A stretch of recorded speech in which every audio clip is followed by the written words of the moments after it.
the character.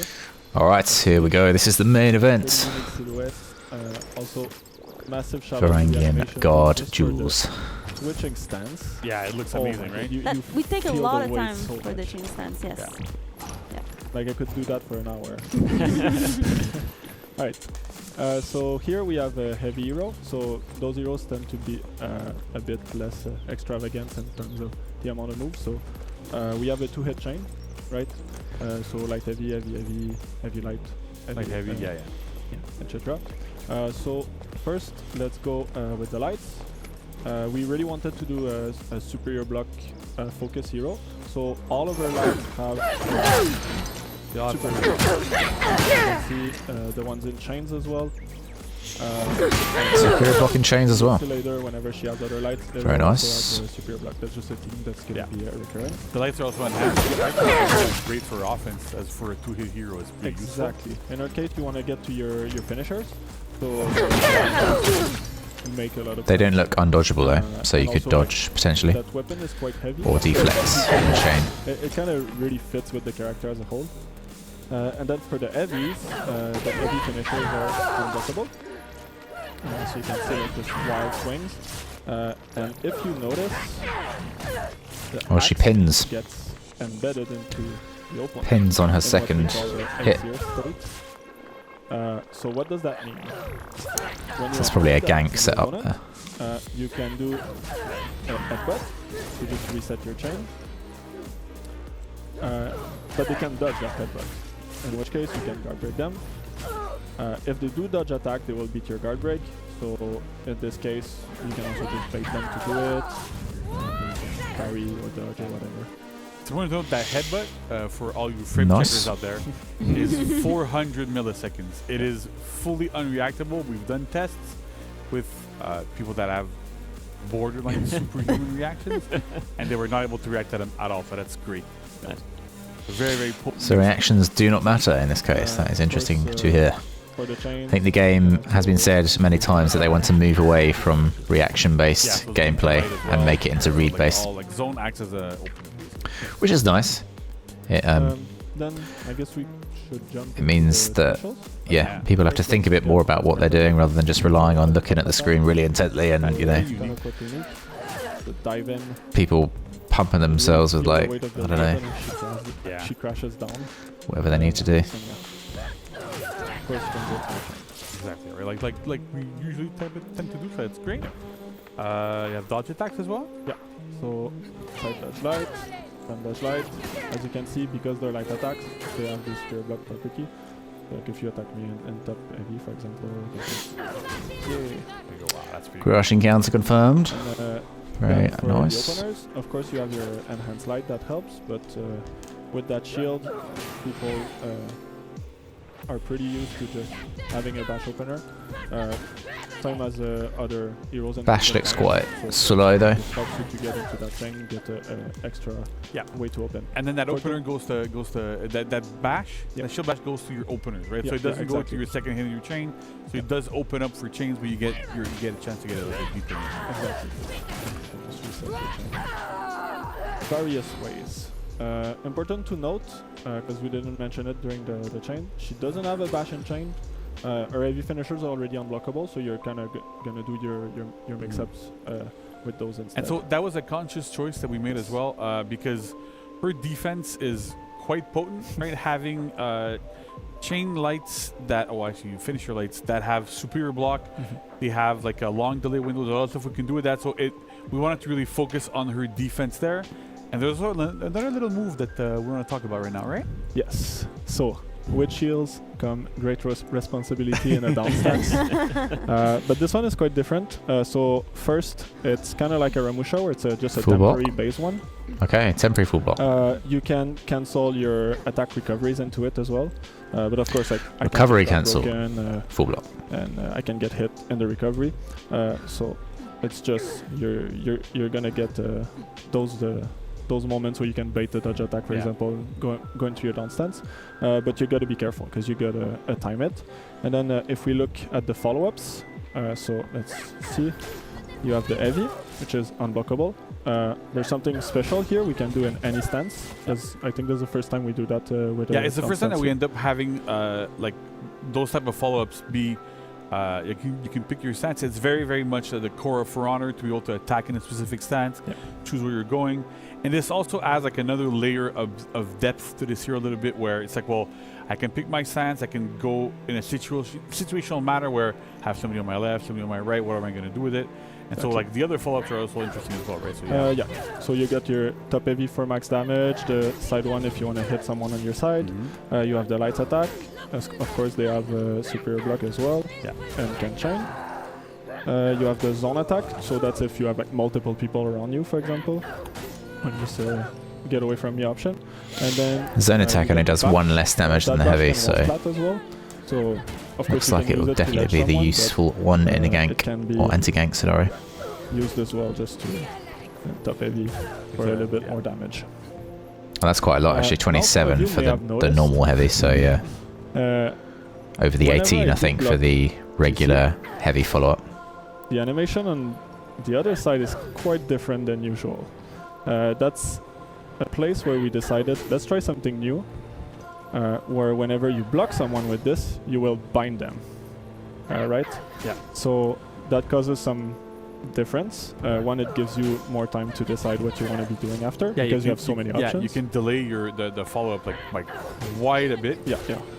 Which is kind of cool, right? Because it gives you like a lot of control over when you're going to do stuff. It gives you a little bit more time to think, a little bit more time to look around what's going on around you. Yeah, exactly. That's awesome. It also means that if you block a trajectory, like let's say someone's attacking GC, but I'm in the way of the trajectory and I downstand, I'm just going to interrupt them. The attack will never reach GC. Yeah, so it's kind of like, you have other heroes that can kind of like, babysit gank, what we call it. Like you stay on the sidelines, you hold your full block and you just wait there. And then you kind of like hope to catch trajectories, and sometimes you do. They don't necessarily bounce. You get your follow-up, but it doesn't feel as good. So in this case, this is a big part of the support hero, right? So we want to be able to give her a way to very, very effectively counter those big, massive trajectories that we have in group fights. There's a mid on the opposing team. No big deal. I'm going to get there. I'm going to tap down, block their big, big trajectories, be able to counter them, save my allies, save a lot of people. So that's really great. But that is also a big part of why it's timed, right? So we wanted to have like that skill-based aspect here, a little bit like we have with BP, where like you have to time things a little bit better. You can't just go and hold down. It doesn't last forever. So it really rewards skillful play, timing, understanding, knowing how fast attacks are, how slow they are, how you're able to like manipulate the it's going to be harder to do these things to really be able to than like Warlord or Kyoshin, because they can just hold it down infinitely. But we'll see the entire Feats set, I see what he's saying with this, which is good. And support your allies there as well. That's a big part of this hero. Exactly. There's another thing that we did. It's nice to have more like skill-based. So when you parry someone, skill-based characters. Not that and then the friend attack you, and then you parry the friend. Massively easy, especially in like high level stuff. He can be. Let's fix that with this So because we're pushing a bind on the opponent, the more people that you block, everyone will be binded by the knock of the shield. So then it kind of allows you to choose your target. That's something that other heroes don't have. Normally, if I block someone externally with a down stance, my follow-up is going to be on them. With Varangian, you can choose your target, and no matter who you block, you're always going to be able to hit whoever you blocked. And you can also, if someone tries to peel you, you can just attack the external as well, as we see in the video. And then you can see, because you can choose your target, we put a lot of effort into a new tech where she will detect where the hit is coming from. Yeah, I was going to say the animation. Right now, she will just play an animation accordingly while still looking at her target. The animation, that looks really good actually there. They did a good job on that. Plan ahead on like every direction from the player that you're locked on and you're fighting, but if it's coming there, but if somebody's coming on the other way, so from there going on the other side, the shield's pretty big, don't forget that. So, we got to swing it around. How do we do it? How do we turn all of that? It looks simple, but it's pretty complex. And I wonder if they'll really update the other heroes so that they have updated animations based on like where they're defending from in ganks. be a lot of work. There's a lot of characters, but cool girls don't look at explosions. it does look good. I have to it's say. super awesome, but I find like even what Alex was talking about, like the tactical aspect here of I can block multiple people, and what's super cool is that if you manage to block 4 people, right, you have the time to choose who you're going to pick and who you're going to do your follow-up against. And that's kind of part of the tech that we've built for this hero, where if I block a single person, I have my follow-up against that single person. It's good. If I block 2, I have time to choose which one of the 2. If I block 4, you have time for all 4. And as soon as you throw an attack, everybody that you did bind with your block kind of gets out of it. So there's no real situations where you're going to get punished by somebody that you blocked by because you did something else. And it's really all about like making those choices, making sure that you have that control in your hands and have like perfecting the skill, the situational awareness, knowing what's going on around you. It's amazing for this. And again, like the animation team did a wonderful job. Alex did a wonderful job there as well. Making sure that we keep that feeling of I'm blocking in direction. We don't have like, spinning around like we have with other heroes when they block it. Really Situational awareness in this game is a very underrated skill. A lot on this Very underrated. It was really like a group effort to make it work. Yeah, this was not. It's hard to focus on one person, but then to tackle. to take into account 2 or even 3 or 4. And if they have different movesets, like then you're in a whole different level of this game. Yeah, we have a little video, right? Yeah, let's go. We're gonna run the video. So the first feat is called Take Shelter. So this is part of our support kit. Whenever you land a superior block, you can see the little sphere going to the Valkyrie and it heals her, but it doesn't heal Varangian, the Varangian guard. So that means that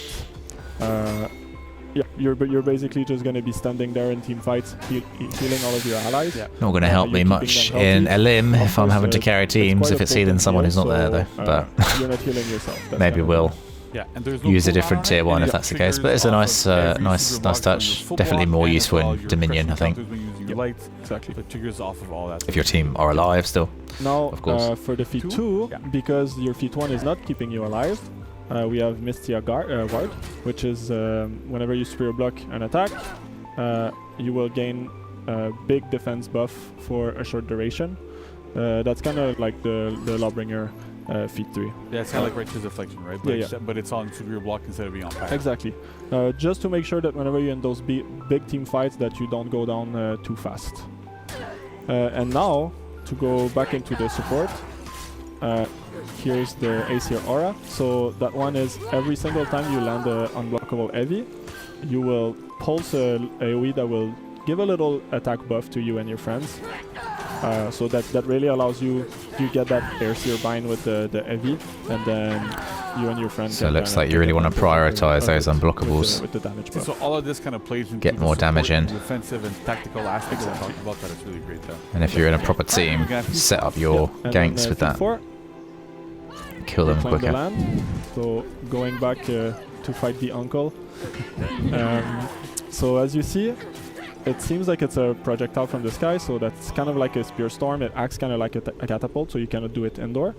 So there's going to be a bunch of spears that fall into your enemy for damage, and then it's going to leave a Doom Banner, which is, if people are familiar, it's Oh, that's cool actually. Berserker feat 2, so it plants a banner, and then every enemies inside of it is going to have lesser defense. And Yeah, it debuffs defense. So it's really great for like. That's punch control actually stuff. You pretty get in, good. You throw that. There's a bunch of people in there.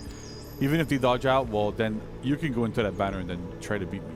So it feels again. When you try and place a Doom banner, you obviously place it where you are normally, so you're already in the gank and you're probably going to take a hit. But if you can actually like use it as a projectile, then heal everyone. that's and a then your massive accent bonus people. actually. There you go. Works really good. Easy. Super easy. Good for like attacking Great. points in So Dominion. definitely a lot of really cool like defensive options, tactical, like you were talking about here. Just such a huge support character, which is really fun. Like I like that a lot personally, so I can't wait to play her next week as well. Do you have some other things you want to show off though too? Right? Yeah. I think we have We have a video emote for and emotes. Yeah. execution Oh, yeah. and Let's go emotes. see. Well, yeah. Max, So let's jump into the emotes. Yes. So we got the combat emotes here. So that looks like So we that have was the all moveset and the emotes for her, feats. representing herself. I did think she was going to do some different stances initially, her, like the Doom but banner, exactly like that was not the case. But you want to be with interesting gank tools, and I can see where they're going with the whole support thing. So It's another fun one. Too. she's more of a team player, So yeah, not a duelist. Yeah, all the emotes when we create the trailer. That's super yeah. No, exactly. It really showed the personality of the character itself, and of course, player customization. It's really fun to be the one that call out to your allies. So it's a huge aspect of For Honor. Yeah, it's amazing. It is. Yeah, sometimes things don't work as intended. So. All right, so we're gonna have executions that'll be coming up shortly. But she's got to finish stretching. Yeah, this is right. I really like this this emote. It's like I mean, you press those it, weapons are heavy, so sometimes you just have to It also Take it out a reminds bit you of like when you game, you gotta stretch sometime. Take a little bit of yeah. water. Okay, cool. So we've got those, and we have executions. Yes, Yes. the Show off a little bit? execution. They're so amazing good. They're so Yes. good. So you really feel the heaviness of this fighter in those executions. And I love like how we kind of handle the Pretty shield, brutal like, there. kind of punching with the shield as She well. really used it more like as Yeah. a defensive tool, yes, but also as It's pointy, Yeah, I mean, it has a dual like she can use it as to protect, but also to attack, which she does. And this is where also like the violent Viking part of it comes into play, right? It's exactly what Stefan was saying in the beginning. Exactly, right. So she's more controlled in general. Yeah, I think they've nailed the executions as usual. Definitely got the violent Viking She's violent, but not like part of that for sure. Yeah, exactly. I think the one where you don't want to have this the accent warden That's for sure. falls onto the shield was the best It's one. very painful. That one looked the best. Well, yeah, Looked those the look most amazing, original. Really cool. Great work on the animation team again, putting all that together. Just super bloody and violent and